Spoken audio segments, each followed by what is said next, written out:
ஐந்தப்பம் 2 மீன் அவைகளை கொண்டு 5000 பேர்களுக்கு போஜனம் கொடுத்து போஷித்தாரே. ஐந்தப்பம் 2 மீன் அவைகளை கொண்டு 5000 பேர்களுக்கு போஜனம் கொடுத்து போஷித்தாரே. மீதி துணிக்கைகளை 12 மீதி துணிக்கைகளை 12 கூடையில் இறைத்த இயேசு இவரே நம்முடைய ஆத்மநேசர். இயேசுவின் ஜனமே திகையாதே மனமே கொஞ்சமும் கலங்க வேண்டாம். இயேசுவே நம்மோடு இருப்பதினால் இயேசுவின் ஜனமே திகையாதே மனமே கொஞ்சமும் கலங்க வேண்டாம். இயேசுவே நம்மோடு இருப்பதினால் உலகமே எதிராக வந்தாலும் உலகமே எதிராக வந்தாலும் பலவித பாடுகள் நேரிட்டாலும் கிருபையாக அதை விலக்கிடுவார். இயேசுவின் ஜனமே திகையாதே மனமே கொஞ்சமும் கலங்க வேண்டாம்.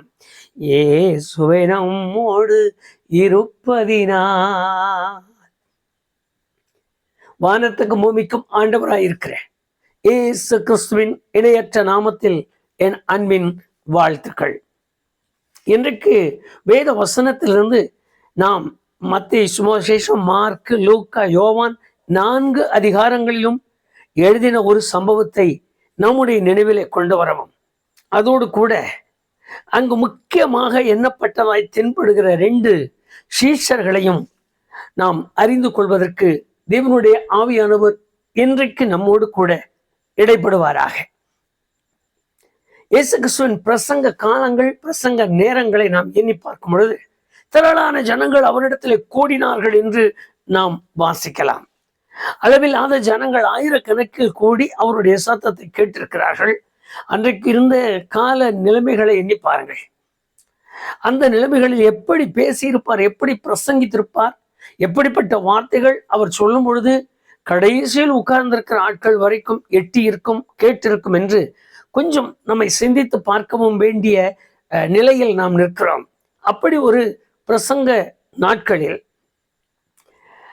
இரவும் பகலுமாய் அவருடைய பாதத்திலேயே காத்திருக்க அவர் சொல்லுகிறதை கேட்டுக்கொண்டிருக்கிறதக்க ஜனங்கள் கூடியிருந்த ஒரு நிலை. இந்த நிலையில் அவர்கள் புசிக்கிறதற்கு ஆகாரம் இல்லாமல் போகிற சூழ்நிலையில் சீஷர்கள் அதை கண்டிருக்கிறார்கள். கண்ட சீஷர்கள் அவரிடத்திலேயே போய் பிராது பண்ணினார்கள். ஐயா, ராத்திரி பகலா நம்ம கூடவே இருக்காங்க, அவங்கள அனுப்பிட்டோமா, அவங்க கிராமத்துக்கு போய் ஏதாவது கிடைக்குமா, ஆகாரங்களை அவர்கள் புசிப்பதற்கு அவர்களாக சாப்பிட்டு வரட்டும், கொஞ்சம் அனுப்பி வைக்கலாமா, அப்படி ஒரு சின்ன ஆலோசனைக்கு போய் நின்றார்கள். அவர் நின்ற உடனே அவரிடத்தில் இருக்கிற முதல் மனிதன் பிலிப்புவை பார்த்து சொல்லுகிறார். யோவான் சுவிசேஷத்தில் நீங்கள் அந்த காரியங்களை வாசிக்கலாம்.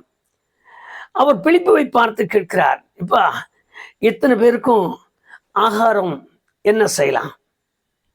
ஒரே ஒரு வார்த்தை முதல் அவரை பார்த்து கேட்டார். அதற்கு அந்த மனிதன் சொல்லுகிறார், ஐயா இவ்வளவு காசுக்கு வாங்கினாலும் இந்த ஜனத்துக்கு எப்படி அது போதும்? தன்னுடைய உள்ளத்தில் உள்ளதை அப்படியே அறிவிக்கிறார். தான் எப்படி சிந்தித்திருந்தார், அல்லது எதை யோசித்திருக்கிறார், அல்லது தான் பின்பற்றுகிறவர் யார், தான் பின்பற்றுகிற ஆண்டவருடைய செயல் என்ன, அவருடைய மகத்துவம் என்ன, அவர் தேவனுடைய குமாரன், எதையும் செய்ய முடியும் என்கிற அந்த காரியங்களை எல்லாம் தன்னுடைய மனதிலே காண்கிறார். இந்த சம்பவம் யோவான் சுவிசேஷம் 6வது அதிகாரத்தில் நடக்கிறது. யோவான் சுவிசேஷம் 5ஆம் அதிகாரத்தில் 38 வருஷமாய் வியாதியாய் இருக்கிற ஒருவனை அவர் எழுந்திருக்க பணி இருக்கிற வரைக்கும் அற்புதங்கள் நடந்து கொண்டிருக்கிறது. அதற்கு முன்பு 2ஆம் அதிகாரத்தில் பார்ப்பீர்களானால் தண்ணீர் திராட்சை ரசமாய் மாறி இருக்கிறது. அடுத்தடுத்து நடக்கிற அதிசயங்கள், அற்புதங்கள் என்று சொல்லும் பொழுது இவர்கள் கூட இருந்து பார்க்கிறார்கள். இந்த சம்பவம் யோவான் சுவிசேஷம் 6ஆம் அதிகாரத்தில் நடக்கிறது. மார்க் ஆகிலும் 14 அதிகாரங்கள் கழித்து அதை எழுதுகிறார். இப்ப பிழிப்பை பார்த்து கேட்கிறார், பிழிப்பு இவர்களுக்கு என்ன செய்யலாம்? அவன் சொன்னார்களே, இப்ப 200 பணத்துக்கு வாங்கினால் கூட இது போதாது, இதை போய் என்னிடத்தில் கேட்டா எப்படியா? ஒரு வார்த்தை. அதற்கு அடுத்து கண்டுபிடித்தவரை போல சொல்லுகிற ஒரு மனிதனை பாருங்கள். அதற்கு கீழ் உள்ள வேத வசனத்தை வாசித்து பாருங்கள். அந்திரேயா அவரிடத்தை பார்த்து, ஐயா 5 அப்பம் 2 மீனை கண்டுபிடிச்சிருக்கையா, ஒரு பெரிய ஆராய்ச்சியை. முதல் கேட்கிற ஒரு மனிதனை பார்த்து, முதல் கேட்கிற பிலிப்பை பார்த்து என்ன செய்யலாம் என்று கேட்கிறார். கேட்கிறது அவர் ஆலோசனைக்காக அல்ல. அந்த ஆலோசனை தேடுங்கள், ஆராயுங்கள், பாருங்கள் என்று சொல்லுகிறது போல. நீங்கள் அதற்கு அடுத்து சம்பவங்களை நம்முடைய கவனத்திற்கு கொண்டு வரலாம். அடுத்த ஒரு மனிதன் கண்டுபிடிப்போர் பெரிய கண்டுபிடிப்பை கொண்டு வந்து கொடுக்கிறார். 5 அப்பம் 2 மீன் எங்க இருக்கு? அதை சொல்லிட்டு அடுத்தவர் சொல்லுகிற வார்த்தை, அதெல்லாம் சரிதான், இத்தனை ஆட்களுக்கு அதிகம் மாத்திரம். ஒரு வார்த்தையை போட்டு அதை அப்படி அமைக்கிட்டார். ஆனால் வேத வசனத்தில் எழுதி இருக்கிறது, உங்களிடத்தில் மார்க்கு சுவிசேஷம் 38வது அதிகாரத்தில் நேர்த்தியா இருக்கிறது, உங்களிடத்தில் எத்தனை அப்பங்கள் இருக்கிறது என்று போய் பாருங்கள் என்று அனுப்புகிறார். இந்த சம்பவங்கள் எல்லாம் கொஞ்சம் ஒரே ஒரு நிலைப்பாட்டிற்கு கொண்டு வந்து நம்முடைய அனுபவங்களை அந்த வேத வசனத்துக்கு முன்பாக நிறுத்திப்பார்கள். தேவன் நல்லவர், கிருபையுள்ளவர், அற்புதங்கள் அடையாளங்களை செய்தவர். இதற்கு முன்பு இவர் பிரசங்கிக்கிறது அந்நிய தேவரை அல்ல, இவர் பிரசங்கிக்கிறது எந்த நாட்டுக்குள் எந்த மக்களோடு பேசுகிறாரோ அந்த மக்களுடைய முற்பிதாக்களை வனாந்தரத்தில் 40 ஆண்டுகள் நடத்தினவர். அற்புதங்களாலும் அடையாளங்களாலும் வாதைகளாலும் கொலையினாலும் தலைச்சன்பிள்ளை சங்காரத்தினாலும் இஸ்ரவேலை மீட்டெடுத்தவர். அவர்கள் வந்த வழிகளில் எல்லாம் கற்பாறையில் இருந்து தண்ணீரை வரவழைத்தவர். மாறாவின் கசந்து போன நீரை மதுரமாக்கி குடிக்கும்படி செய்தவர். அப்படி ஒவ்வொரு காரியங்களாக எண்ணி பாருங்கள். வாயிலை சாப்பிட்டு மூக்கிலே புறப்பட்டது என்று எழுதியிருக்கிறது அவருடைய சாப்பாட்டினுடைய வேகம். அவ்வளவாய் அவர்களுக்கு கொடுத்து அவர்களை ஆதரித்து வந்தார். இன்னும் அந்த மக்களுடைய நிலைமைகளை இவர்கள் அறிந்திருக்க வேண்டியது கட்டாயம் அறிந்திருப்பார்கள். காரணம், ஆண்டவர் சொல்லிக் கொடுக்கும் பொழுது அவர்களுக்கு சொல்லிக் கொடுத்தார். நீ உட்காரும் பொழுதும், எழுந்திருக்கிற பொழுதும், உன் வீட்டில் இருக்கும் பொழுதும், நீ நடக்கிற பொழுதும் இந்த காரியங்களை குறித்து அவர்களோடு பேசு என்று எழுதினார். அதில் விசேஷமாக உன் வாசல் நிலைக்கால்களில் எழுதிவை, உன் கைகளில் கட்டிக்கொள் என்று. அப்படி வளர்த்தப்பட்ட மக்கள். இது ஒவ்வொரு காரியமாய் மோசையின் காலத்தில் இருந்து வந்தவைகள் எல்லாவற்றையும் கடைபிடித்து வருகிற மக்களை தான் இன்றைக்கு இந்த வார்த்தைகளை எல்லாம் சொல்லி கேட்கிறார். அது இல்லாமல் வந்த உடனே அவர் கேட்கவில்லை. ஏறக்குறைய மார்க்ல 6 அதிகாரம், மத்தேயுல 14 அதிகாரம், லூக்காவுல 9 அதிகாரம், யோவான் சுவிசேஷத்துல 6வது அதிகாரம் வரைக்கும் இதற்கு முன்பு நடந்த அதிசயங்கள், அற்புதங்கள், மகத்துவங்களை எல்லாம் கண்ணார காணும்படி செய்த மக்களை பார்த்து கேட்கிறார். உங்கள் போய் கொஞ்சம் பாருங்க, இவங்களுக்கு ஆகாரம் கொடுக்கணும், போய் பாருங்கள். அந்த வார்த்தை ரொம்ப ஆச்சரியமானது. முதல் தேவன் தான் செய்ய போகிற காரியத்தை அறிந்திருக்கிறார். ஒவ்வொரு மனிதனுடைய வாழ்விலும், ஒவ்வொரு விசுவாசியின் வாழ்க்கையிலும், ஒவ்வொரு கர்த்தருடைய பிள்ளைகளின் வாழ்க்கையிலும் என்னால் ஆணித்தரமான அநேக காரியங்களை சொல்ல முடியும். ஒவ்வொரு கர்த்தருடைய பிள்ளைகளின் வாழ்க்கையும் தான் செய்ய வேண்டியது, தான் செய்ய போகிறதை அறிந்திருக்கிறார். இந்த மகனுக்கு நான் இப்படி செய்வேன், இந்த பிள்ளையினுடைய வாழ்க்கையை இப்படி நடத்துவேன், இந்த மகளுடைய வாழ்க்கையை இவ்வளவு உயர்த்துவேன், இந்த மகனுடைய வாழ்க்கையை இவ்வளவு மேம்பாடாய் கொண்டு வருவேன், இந்த மகனுடைய வாழ்க்கையில் அவ்வளவு பெரிய அதிசயங்களை நான் செய்வேன் என்று ஏற்கனவே தீர்மானித்த தீர்மானங்கள். நீங்கள் வேதத்தை வாசித்து பாருங்கள். அப்போஸ்தலனாகிய பவுல் சொல்லும் பொழுது சொன்னார், உலக தோற்றத்திற்கு முன்னமே என்னை தெரிந்தார், என் தாயின் கற்பத்தில் இருக்கும் பொழுது என்னை பிரித்து எடுத்தார் என்று. காரணம், அற்புதங்களை காண்பிப்பதற்காக, பெற்று அனுபவிப்பதற்காக. சரி, இந்த காரியங்கள் நடந்த நிலையில்தான் போய் பாருங்கள் என்று சொன்ன மாத்திரத்தில் அவர்கள் தங்களை போய் அங்கும் இங்குமாய் அலையும்படியான ஒரு நிலை இருக்கிறது. வாழ்க்கையிலே உண்மையாகவே ஒவ்வொரு வார்த்தைகளாக நாம் பிரித்து பார்க்க தொடங்கினால் நமக்கு நேரமும் காலமும் போதாது. ஒவ்வொரு மனிதனுடைய வாழ்விலும் தனக்கு உள்ளவைகள் எவைகள் என்பதை அவன் ஓடி பார்க்க கடனாளியாய் நிற்கிறான். அற்புதங்கள் செய்வது அவர், அற்புதங்கள் எப்படி செய்ய வேண்டும் என்று அறிந்தவர் அவர். எந்த விதமான அற்புதங்களை செய்தால் இந்த மக்களுடைய திருப்தி உண்டாகும் என்று அறிந்தவர் அவர். மாத்திரமல்ல, இவர்களுக்கு மறுபடியும் ஒரு விசுவாசம் உண்டாகும்படி 12 பேருக்கும் சரியான பாடம் கொடுக்கும்படி ஒரு அற்புதத்தின் சுமையை அவர்களை சுமக்க வைக்க வேண்டும் என்பது அவருக்கு தெரியும்.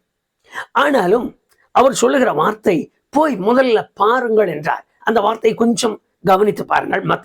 மார்க்கு சுவிசேஷம் 6ஆம் அதிகாரம் 38வது வசனத்தில் போய் அதை கவனியுங்கள், எங்க ஏதாவது கிடைக்குமா, யாரிடத்து எவ்வளவு இருக்கு, அதை போய் பாருங்கள் என்றார். இந்த ஒரு வார்த்தையோடு கூட இன்றைக்கு நாம் தேவ சமூகத்தில் நிற்கலாம். எனக்கு அருமையான கர்த்தருடைய பிள்ளையை, நீங்களும் நானும் தேவனை நம்பி ஆராதிக்கிறோம். நீங்களும் நானும் இஸ்ரவேலின் பரிசுத்தருக்கு முன்பாக நிற்கிறோம். நான் மறுபடியும் நான் சுருக்கமாய் சொல்லுகிற ஒரு காரியம், அவ்விசுவாச காரியத்தில் இருக்கிறவர்களை விட்டுவிடுங்கள். ஏனோ தானே என்று இருக்கிற மக்களை விட்டுவிடுங்கள். இன்னுமே ஞானஸ்நானம் பெற்றுக் கொள்ளாமல் இன்னுமே இத்தனை வார்த்தைகளோடு கூட எவ்வளவு வேதம் சொல்லி எவ்வளவு சத்தியத்தை கேட்டு பாரம்பரியமான கிறிஸ்தவ வாழ்க்கை வாழ்கிறவனை விட்டுவிடுங்கள். அந்த கிறிஸ்தவ பாரம்பரியமான பழக்க வழக்கங்கள், பாரம்பரியமான கோட்பாடுகள், பாரம்பரியமான சூழ்நிலைகள், எங்களுடைய சபையினுடைய கோட்பாடு, என் தாய் சபை, எங்க அப்பா சபை, என் மாமா சபை என்று சொல்லுகிற எல்லாரையும் விட்டுவிடுங்கள். நம்முடைய வாழ்க்கையில் ஒரு நல்ல நிலைமைக்கு நாம் வர வேண்டும் என்று தேவன் எப்பொழுது விரும்புகிறார். அந்த விருப்பத்தின் நோக்கத்திற்கு இப்பொழுது வாருங்கள், போய் பாருங்கள் என்றார். அவர்கள் அப்படியும் இப்படியும் அலைய ஆரம்பித்திருக்கிறார்கள்.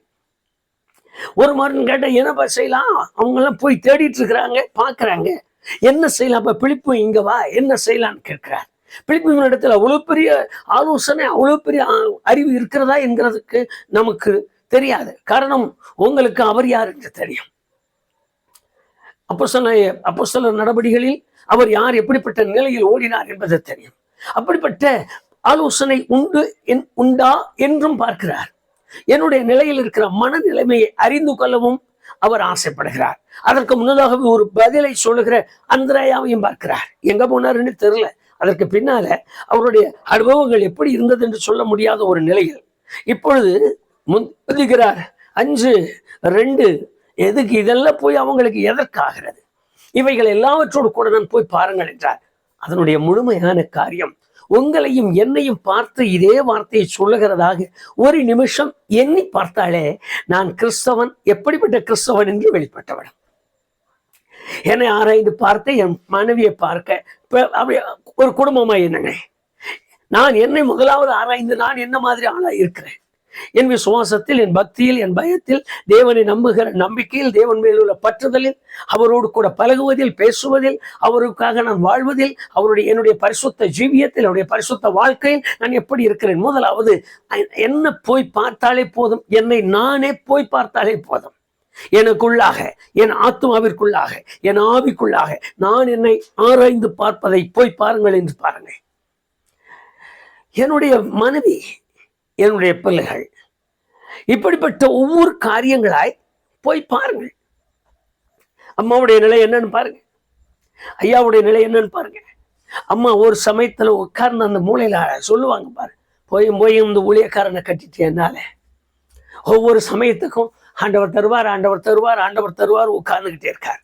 எங்களுடைய அனுபவத்தில் நடந்த எத்தனையோ அதிசயமான காரியங்கள் உண்டு. ஊழியத்திற்கு வந்த பின்பு தேவன் நடத்தின அற்புதங்கள் நம்முடைய பரிசுத்தவான்களை எல்லாம் கேட்டு பாருங்கள். இதாகிலும் நாங்கள் மேட்டுக்குள்ள இருக்கிறோம், இன்னும் கிராமப்புறங்கள், மலைகளில், குகைகளில், ஆட்கள் நடமாடாத இடங்களில், தண்ணீர் கொடுக்க மாட்டாத இடங்களில், ஒரு மனிதன் தாகத்திற்கு கூட கொடுக்காத ஒரு இடத்தில் போய் தண்ணீர் எடுத்தால் அந்த ஆறு, அந்த கோலமை தீட்டு என்று சொல்லி அடித்து கொல்லப்படுகிற இடங்களில் எல்லாம் எத்தனை பரிசுத்தவான்கள் தங்களோடு கூட தேவனுடைய சமூகத்தில் நின்ற அப்படிப்பட்ட ஆட்கள். அவங்க சொல்லுவாங்க, என் ஊழியக்காரனை கட்டிட்டு எங்களால. எத்தனை போய் பாருங்க. ஜெபம் இப்படியே ஜெபம் பண்ணிக்கிட்டே இருந்தா என்ன நடக்க போகிறது? அம்மா எத்தனை முறை நம்ம வீட்டம்மாவே சொல்றாங்க, நம்ம வீட்டம்மாவை கவனிங்க, நம்ம பிள்ளைகளை கவனிங்க. ஏன்னா இந்த அப்பா அம்மாவுக்கு நான் பிறந்தனோ தெரியல, அந்த ஆபீசர் வீட்டில் பிறந்திருந்தா, அந்த கலெக்டர் வீட்டில் பிறந்திருந்தா, அந்த அதிகாரி வீட்டில் பிறந்திருந்தேன்னா இன்னைக்கு ரொம்ப ஜாலியா இருந்திருப்பேன். இன்னைக்கு கிறிஸ்துமஸ் காலங்கள், புது வருஷ காலங்கள், நான் விரும்புகிற ஆடை நான் விரும்புகிறது போல வாழ்ந்திருக்கலாம். இங்க வந்து இருந்துட்டு ஐயோ ஒவ்வொரு சமயமும் ராத்திரியில உட்காந்துக்கிட்டு கெஞ்ச, ஆண்டவரே எனக்கு அது இல்லை இது இல்லை, இதே பிரச்சனையோடு தானே வாழ்ந்து கொண்டு இருக்கிறோம். நாம் இப்படி தங்களை ஆராய்ந்து பார்க்க ஒரு முறை போய் பாருங்கள் நம்முடைய பிள்ளைகளுடைய விசுவாச வாழ்க்கையை. நான் இந்த வேத வசனத்தை வாசிக்கும் பொழுது என்னோடு கூட கேட்டுக்கொண்டு இருக்கிறேன். அன்பு சகோதர சகோதரனே, எனக்கு அருமையான கர்த்தருடைய மனுஷனே, கர்த்தருடைய மனுஷியே, நான் போய் பார்க்க வேண்டியது கட்டாயம். எனக்கு பின்னால் நான் கேள்விப்பட்ட ஒரு அருமையான காரியம் உண்டு. ஒரு பெரிய ஆலயத்தை கட்டி எழுப்ப வேண்டும், ஏறக்குறைய 5000 பேர் கூடுகிற அளவிற்கு ஒரு ஆலயத்தை கட்டி எழுப்ப வேண்டும் என்று விரும்பி இருக்கிற ஒரு கர்த்தருடைய மனுஷனை எனக்கு தெரியும். ஆனால் அவருடைய வீட்டுக்குள்ளே நுழைந்து பாருங்கள், அவருடைய வீட்டுக்கு போய் பாருங்கள். அந்த வீட்டில் இருக்கிற அந்த அம்மா வருகிறவர்களுக்கு ஒரு ஸ்தோத்திரம் கூட என்று சொல்ல மாட்டார்கள். போய் பாருங்கள், போய் பாருங்கள். வேதத்தில் எழுதியிருக்கிற வார்த்தையை கவனிங்கள். அற்புதம் செய்கிறவர் உடன் இருக்கிறார். அதிசயங்களை செய்வதற்குள்ள பொருள் குறைவாய் இருக்கிறது. அந்த பொருளும் கையில் இருக்கிறது. பெருகி போகிற பொருள் கையில் இருக்கிறது. மீதமாக வேண்டிய பொருள் கையில் இருக்கிறது. அடையாளங்களும் அற்புதங்களும் நடப்பதற்கு மீதமானவைகளை தூக்குகிறதற்கு ஆட்கள் தயாரா இருக்காங்க. இதையெல்லாம் ஏற்கனவே தேவனாலே தீர்மானிக்கப்பட்டாயிற்று. அதை மனதில் வைத்துக் கொள்ளுங்கள். அற்புதம் நடக்க ஆயத்தம், அற்புதத்தை செய்வதற்குரிய பொருள் ஆயத்தம், அற்புதங்கள் நடந்த பின்பு மீதமாகிறவைகளை தூக்குகிறதற்கு கோடைகள் ஆயத்தம், அது இல்லாமல் அவைகளை தூக்கி கொண்டு போகிற ஆட்களும் ஆயத்தம். ஆனால் என்னுடைய நிலைமை என்ன? நான் போய் பார்க்க வேண்டிய கட்டாயத்தில் நிற்கிறேன். அந்த ஒரு காரியத்தை நம்முடைய ஆழமான மனதிற்குள்ளாக பதிய வையுங்கள். நான் 2வது ஒரு காரியத்தை இந்த சம்பவத்தில் நீங்கள் வாசிக்கலாம். மார்க் 14:18 அவைகளை என்னிடத்தில் கொண்டு வாருங்கள் என்று கேட்டார். இதுதான் நமக்கு பிரதானமான காரியமாக இருக்கட்டும். என்னிடத்தில் கொண்டு வாருங்கள். இந்த விசேஷமான காரியம் ரொம்ப நேர்த்தியாய் ஊழியம் செய்கிற மக்களுக்கும் உடன் ஊழியர்களுக்கும் கர்த்தருடைய காரியத்தில் முழுமையாய் இன்றும் தங்களை அர்ப்பணித்து கொடுக்காதவர்களும் யோசிக்க வேண்டிய ஒரு காரியம். என்னிடத்தில் கொண்டு வா அவர் கேட்டார். அவருடைய வார்த்தையின்படி அவரிடத்தில் கொண்டு போய் கொடுக்க வேண்டியது என் கடமை, செய்ய வேண்டியது அவர் கடமை. நான் கொடுக்காமல் இருக்கும் வரைக்கும் அவர் ஒரு காரியத்தையும் செய்ய மாட்டார். அதை நம்முடைய மனதிற்கும் ஆழத்திலே பதியுங்கள். சில நேரத்தில் நம்முடைய விசுவாச காரியத்தில் மிகவும் குறைவுள்ள நாட்களை நாம் அறிவோம். பலவீனமான காலங்கள், எதுவுமே உதவியற்ற காலங்கள். யாரும் நம்மை பார்க்கல, யாரும் நம்மை கேட்கல, யாரும் நமக்கு காணிக்க அனுப்புறதில்லை, யாரும் நம்மை விசாரிக்கல. எந்த விசுவாசி, எந்த கர்த்தருடைய மனுஷனும் நம்மை விசாரிக்க வரல. நான் தனித்து கிடக்கிறேன், தனித்து அழுகிறேன், தனித்து உட்கார்ந்திருக்கிறேன். இந்த ஊழியத்தில் எனக்கு என்ன வரும்? இந்த ஊழியத்தில் நான் இப்படி ஒரு ஆளை வச்சுட்டு என்ன செய்ய போறேன்? இதே தான் நம்முடைய முழு எண்ணங்களும், முழு பயமும், முழு வேதனைகளும் அதுதான். இல்லை, எப்பொழுது இந்த ஆண்டவரை நம்பி நான் கால் வைக்கிறேனோ அப்பொழுது அவர் பெருக்கெடுத்து அல்லது வானத்திலிருந்து வர வைத்து அல்லது கீழே பூமியிலிருந்து தோண்டி அப்படி அள்ளி என் கையில் கொடுக்கிறார் என்று எண்ணக்கூடாது. அநேக விசுவாசிகள், அநேக கர்த்தருடைய ஜனங்கள் இப்படித்தான் தங்களுடைய வாழ்க்கையை நாசப்படுத்தி கொண்டிருக்கிறார்கள். அவர் கொடுப்பார், அவர் கொடுப்பார், அவர் இருப்பார், அவர் பார்க்கிறார், அவர் மேலிருந்து வருவார், பக்கத்திலிருந்து வருவார். இல்லை, அவர் கேட்கிறது என்னிடத்தில் அதை கொண்டு வாங்க. என்ன இருக்கு அதை கொண்டு வாங்க போதும். இந்த கொண்டு வந்து கொடுக்கிற அனுபவம் என்பது, நான் சொல்லுகிறேன், காணிக்க கொடுங்க, தசமபாகம் கொடுங்க, உண்டான பொருள் கொடுங்க.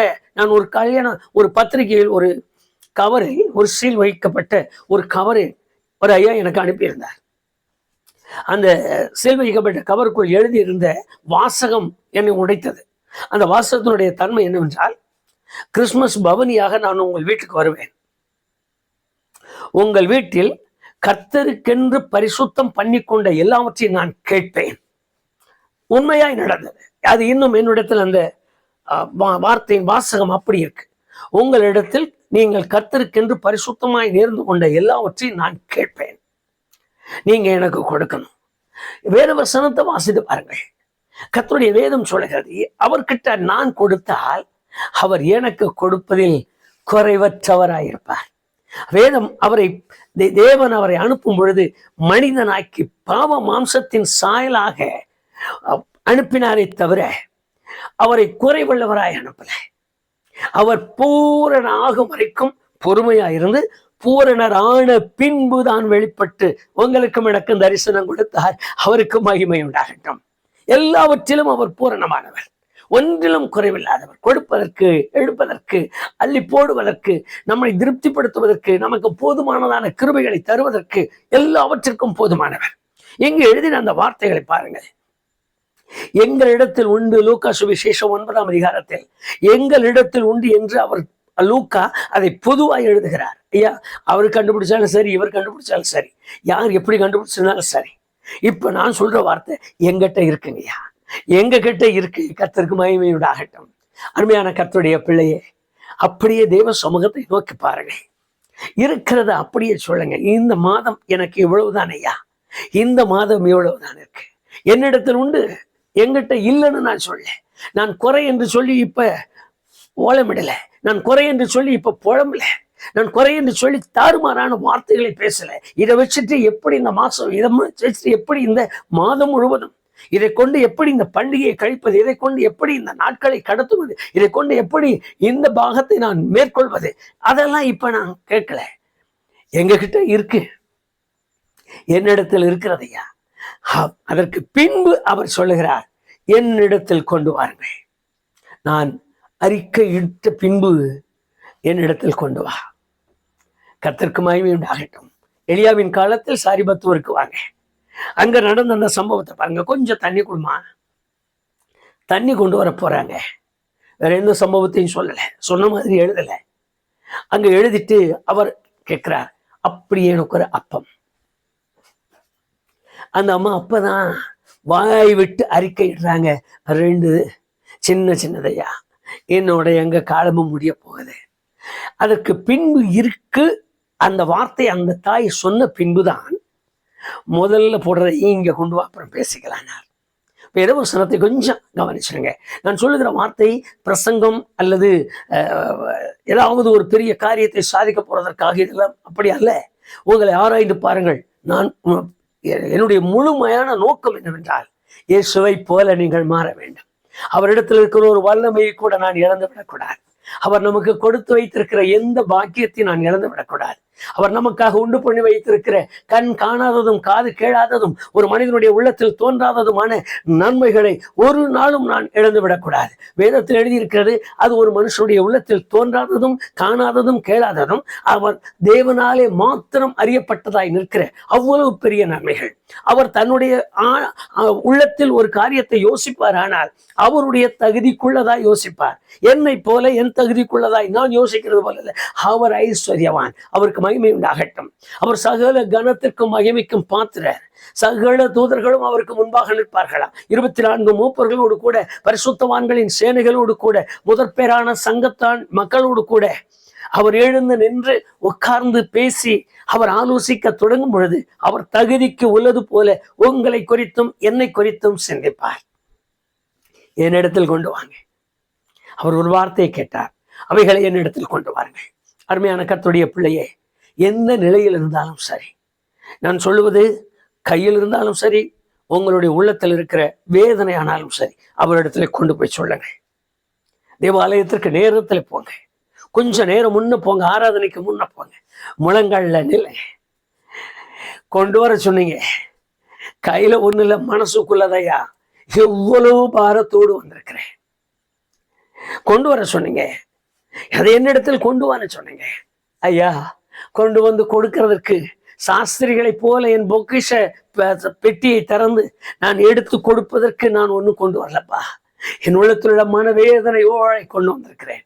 என் உள்ளத்தின் வேதனையை, என் உள்ளத்தின் மகா கஷ்டத்தை, என் வாழ்க்கையின் கசப்புகளை, என் வாழ்க்கையில் இருக்கிற தொல்லைகளை, என் வாழ்க்கையில் இருக்கிற பிரச்சனைகளை, என் வாழ்க்கையில் இருக்கிற மன சஞ்சலங்களை, என்னோட கூட போராடுகிற போராட்டமான அனுபவங்களை, என்னோடு கூட இருக்கிற எல்லா விதமான நிந்தைகளை, அவமானங்களை, துக்கங்களை, சோர்வுகளை, பலவீனங்களை, பிசாசின் அந்தரங்க கிரியைகளை, இன்னும் என்னோடு கூட இரவெல்லாம் பகலெல்லாம் போர் செய்கிற எல்லாவற்றையும் நானும் இடத்துல கொண்டு வந்திருக்கிறேன். என்னிடத்தில் கொடுங்கள். கர்த்தருக்கு மகிமை உண்டாகட்டும். அதனாலதான் தெருவில் நின்று பிரசங்கித்தார். வருத்தப்பட்டு பாரம் சுமக்கிறவர்களே, மத்தேயு சுவிசேஷம் 11ஆம் அதிகாரம் 28வது வசனத்தில் என்னிடத்தில் வாருங்கள், என்னிடத்தில் வாருங்கள். சங்கீதம் 55 வாசித்து பாருங்கள். அவர் மேல் அதை வைத்து விடு, அவர் மேல் அந்த பாரத்தை வைத்து விடு. அருமையான பேதுரு 5ஆம் அதிகாரத்தில் எழுதும்போது நேர்த்தியாக எழுதினார். அவர் விசாரிப்பார், அதனால் அவர் மேல் வைத்து விடு. அன்னைக்கு போய் நின்ன உடனே எத்தனை கொண்டு வந்த, இதுல எத்தனை இருக்கு, இதுல என்னென்ன இருக்கு, என்ன அப்பம் இது, எல்லாம் விசாரிப்பார். அவர் விசாரிக்கிறதற்காக அவர் மேல் வைத்து விடுங்கள், அவரிடத்தில் சொல்லுங்கள் என்று எழுதினார். இந்த அனுபவம் கர்த்தருடைய பிள்ளைகளின் வாழ்க்கையில், கர்த்தருக்காக வாழ வேண்டும் என்று தீர்மானிக்கிறவர்களின் வாழ்க்கையில், கர்த்தருக்காக இருக்க வேண்டும் என்று விரும்புகிறவர்களின் வாழ்க்கையில் அது நேரிட தொடங்கினால் அனுபவங்கள் மிகவும் போராட்டம் நிறைந்ததாயிருக்கலாம், சங்கடங்கள் நிறைந்ததாயிருக்கலாம். முடிவோ மறுபடியும் நான் ஒரு சுமை தாங்கியாய் நிற்க வேண்டியதாய், கூடையை தூக்கி தலையிலே வைத்துக் கொண்டு, நான் வேற சொல்லிட்டு அந்த ஐந்தப்பன்னு சொன்னதுனால கர்த்தருக்கு மகிமை உண்டாகட்டும். அற்புதங்களை எதிர்பார்க்கிறோம், அதிசயங்களை எதிர்பார்க்கிறோம் என்று அவரிடத்திலே சொல்லி, என்னிடத்தில் உள்ளதை உம்மிடத்தில் கொடுக்கிறேன், அந்த அதிசயங்களை நான் பார்க்கட்டும் என்று கேட்கலாமா? கர்த்தருக்கு மகிமை உண்டாகட்டும். சர்வபூமிக்கும் ஆண்டவராயிருக்கிறேன் எங்கள் தேவனாய் கர்த்தாவே, இந்த வேளையில் உம்முடைய முகத்தை நாங்கள் பார்ப்பதற்கு எங்களுக்கு கொடுத்த பெரிய பாக்கியத்திற்காக கோடி கோடி துதிகளை செலுத்துகிறோம். நாங்கள் கொஞ்ச நேரத்துக்கு முன்பு வேதத்தில் நடந்த ஒரு சாதாரண சம்பவத்தை எண்ணினோம். ஆகாரம் கொடுக்க சொன்னதற்காக சீசர்கள் பட்ட பாடுகள், ஆகாரம் கொடுக்க சொன்னதற்காக கண்டுபிடிப்பாளர்கள், ஆகாரம் கொடுக்க சொன்னதற்காக கவலைப்பட்ட ஆட்கள், பாரப்பட்ட ஆட்களை எல்லாம் நாங்கள் 4 சுவிசேஷங்களில் வாசித்தோம். வித்தியாசமான சூழ்நிலைகளை அவர்களுக்கு உண்டாயிருந்ததை நாங்கள் பார்த்தோம். ஆனால் ஒரே வரி என்னிடத்தில் கொண்டு வாருங்கள் என்று சொன்னேன். ஆண்டவரே, எல்லாவற்றையும் நாங்கள் போய் பார்த்து எங்கள் கைகளில் உண்டாயிருக்கிறவைகளை கொண்டு வந்திருக்கிறோம். என் கையில் உள்ள கவலை, எங்கள் கையில் உள்ள பாரம், எங்கள் கையில் உள்ள மனத்தாங்கள், எங்கள் கையில் உள்ள கஷ்டங்கள், எங்கள் குடும்ப வாழ்க்கையில் இருக்கிற மன போராட்டங்கள், எங்களுக்குள்ள குடும்ப பிரிவுகள், குடும்ப சண்டைகள், ஆண்டவரே எங்களுக்கு போதாமல் இருக்கிற, எங்களை பேதளித்து கொண்டிருக்கிற சூழ்நிலைகள் எல்லாவற்றையும் ஒரு மூட்டையாய் சுமந்து கொண்டு உமது சமூகத்திற்கு வந்திருக்கிறோம். உம்மிடத்தில் கொடுக்க சொன்னீர், உமது கரத்திலே நாங்கள் கொடுக்கிறோம். வேதத்தில் எழுதியிருக்கிறது போல ஆண்டவரே, அவைகளை நீர் வாங்கி கொண்டு நீர் அவைகளை எங்களுக்கு திரும்ப கொடுப்பீரானால் அது எங்கள் வாழ்க்கையில் திருப்தியுள்ளதாய் மாற்றிவிடும், எங்கள் வாழ்க்கையே திருப்தியுள்ளதாய் மாற்றிவிடும், எங்கள் நினைவுகளை வேறுபட்டதாய் மாற்றிவிடும், எங்கள் சிந்தைகளை வேறுபட்டதாய் மாற்றிவிடும். அந்த அனுபவங்களை இன்றைக்கு நாங்கள் பார்க்கத்தக்கதாக என்னோடு கூட உம்முடைய முகத்தை பார்த்து கொண்டிருக்கிற ஒவ்வொரு அருமையான கர்த்தருடைய பிள்ளைகளின் வாழ்க்கையிலும் அதை நீர் செய்ய முடியாது ஜெபிக்கிறேன். கர்த்தாவே, வாழ்க்கையில் நொந்து உடைந்து இத்தனை பேருக்கு என்ன செய்வோம் என்று அங்கலாய்த்து அவரை போல, எங்க போய் கொள்ள முடியும் என்று கேட்ட அவரை போல, ஒன்று சீஷர்களைப் போல, ஆனாலும் எங்களிடத்தில் இது மட்டும்தான் இருக்கு, வேறு ஒன்றும் இல்லை என்று புலம்பிக் கொண்டிருக்கிற அவர்களைப் போல, ஆண்டவரே உம்முடைய பிள்ளைகள் இந்த கிறிஸ்துமஸ் நாட்களில், நீர் பிறந்த இந்த நாட்களில், உம்முடைய நாமத்தை கனம் பண்ணி மகிமைப்படுத்த வேண்டிய இந்த நாட்களில் எங்கெல்லாம், எந்த குடும்பத்தில் எல்லாம் எப்படியெல்லாம் புலம்பலும் தவிப்பும் சங்கடங்களும் பிரச்சனைகளும் இருக்கிறதோ அங்கெல்லாம் ஆண்டவரே உம்முடைய கரத்தில் யார் கொடுக்கிறார்களோ அவைகளை நீர் வாங்கிக் கொள்வீராக. அப்பம் கொடுக்க தகுதி இல்லப்பா, அப்பத்திற்கு பதிலாக துக்கமும் சோர்வுமாய் தருகிறோம், அதை வாங்கிக் கொள்ளும். நீர் ஆசீர்வதிப்பீரானால் அது எங்கள் வாழ்க்கை திருப்தியாய் மாற்றிவிடும், எங்களை நிறைவுள்ளவர்களாய் மாற்றிவிடும். எங்களுடைய துக்கத்தை மறக்க, சோர்வை மறக்க, எங்களுடைய பலவீனத்தை மறக்க, நாங்கள் இத்தனை நாட்கள் இருந்த மனவேதனையை மறக்க, எல்லாவற்றிற்கு அது எங்களுக்கு போதுமானதாய் மாறிவிடும். அந்த அனுபவங்கள் இன்று உம்முடைய பிள்ளைகள் அனுபவிக்கத்தக்கதாக நீர் அவர்களோடு கூட இடைப்படுவீராக, ஒவ்வொருவரோடும் இடைப்படுவீராக. யாரெல்லாம் முழு நம்பிக்கையோடு முழு விசுவாசத்தோடு ஆண்டவரே என்று உம்முடைய கரத்தில் அர்ப்பணித்திருக்கிறார்களோ ஒவ்வொருவர் வாழ்க்கையிலும் தனித்தனியா இந்த அற்புதங்களை செய்தரணும், தனித்தனியா இந்த அடையாளங்களை காண்பையும், தனித்தனியா இந்த மேன்மை விளங்கும்படி செய்யும். இயேசு கிறிஸ்து என்னும் நாமம் மகிமைப்படத்தக்கதாக வல்லமையினால் நிரப்பியறணும். கேட்டுக்கொண்டிருக்கிற மாத்திரமல்ல, என்னோடு கூட ஜெபத்தோடு கூட நிற்கிற உம்முடைய பிள்ளைகளும் இந்த அற்புதத்தின் மகிமையை தங்கள் வாழ்க்கையில் அனுபவிக்கட்டும். உம்மிடத்தில் கொடுத்து உம்மிடத்திலே வாங்கி மீதம் உண்டாகும்படியாய் அவர்கள் பெற்றுக்கொள்கிற பாக்கியத்தை அவர்களுக்கு கற்றுத்தாரும். ஆசீர்வதிக்கவே ஆசீர்வதியும். உமது கிருபை அவர்களை மூடி மறைக்கட்டும். இயேசு கிறிஸ்துவின் நாமத்தில் ஜெபிக்கிறேன் பிதாவே, ஆமென், ஆமென். கைகளிலே வாங்கி சம்பூரணமாய் ஆசீர்வதித்து ஒவ்வொருவர் தோளின் மேலும் ஆசீர்வாதத்தின் நிறைவுக்கு ஒப்பாய், ஆசீர்வாதத்திற்கு சமமாய் தோல் மேலே சுமந்து கொண்டு போகிறதற்கு கொடுத்த அந்த மகிமை நிறைந்த தெய்வம் உங்கள் ஒவ்வொருவரையும் இந்த நாட்களில் அப்படி ஆசீர்வதித்து நடத்துவாராக. ஆமென், ஆமென்.